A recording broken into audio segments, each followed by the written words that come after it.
God abandons the earth. From Ghana. God abandons the earth. From Ghana. You're listening to World Reading Club,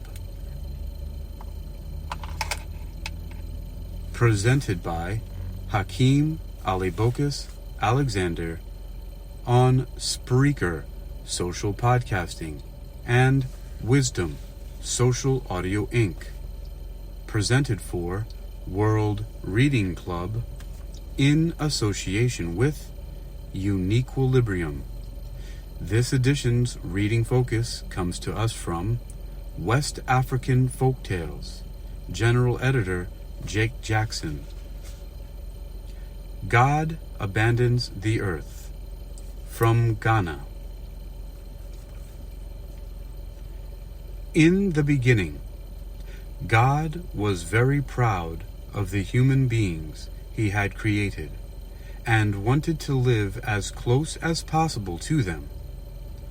So, he made certain that the sky was low enough for the people to touch and built for himself a home directly above their heads.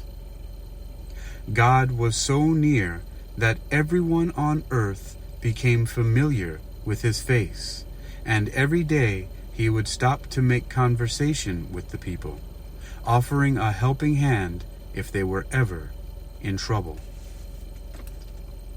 This arrangement worked very well at first, but soon God observed that the people had started to take advantage of his closeness.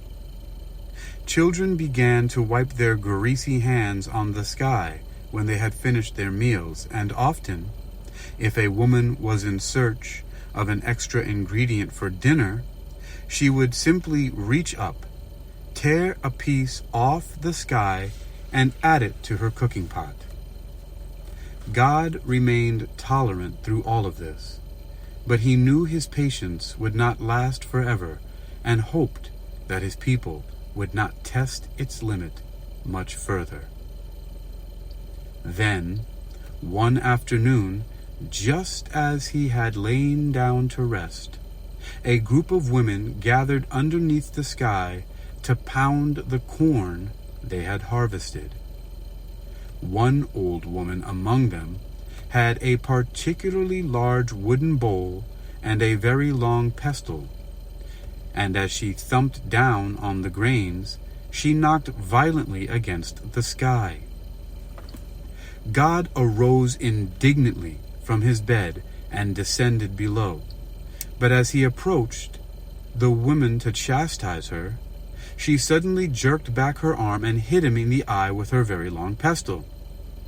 God gave a great shout, his voice booming like thunder through the air, and as he shouted, he raised his powerful arms above his head and pushed upwards against the sky with all his strength, flinging it far into the distance. As soon as they realized that the earth and sky were separated, the people became angry with the old woman who had injured God and pestered her day and night to bring him back to them. The woman went away. Although she was not very clever, she thought long and hard about the problem until she believed she had found the solution.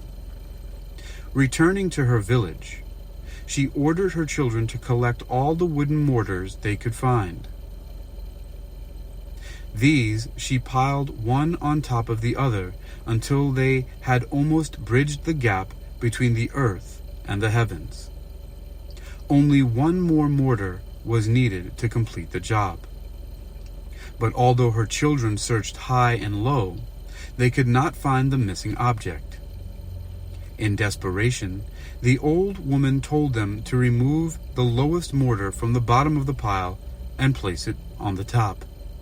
But as soon as they did this, all the mortars came crashing down, killing the old woman, her children, and the crowd who had gathered to admire the towering structure.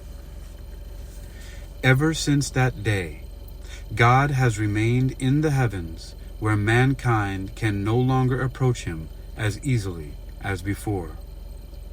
There are some, however, who say they have caught a glimpse of him, and others who offer up sacrifices, calling for his forgiveness and asking him to make his home among them once more.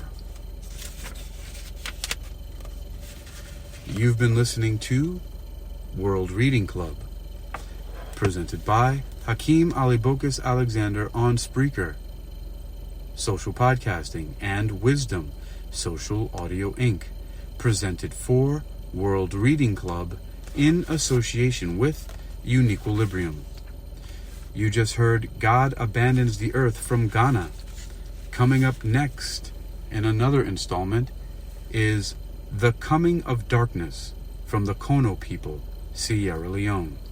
Stay tuned.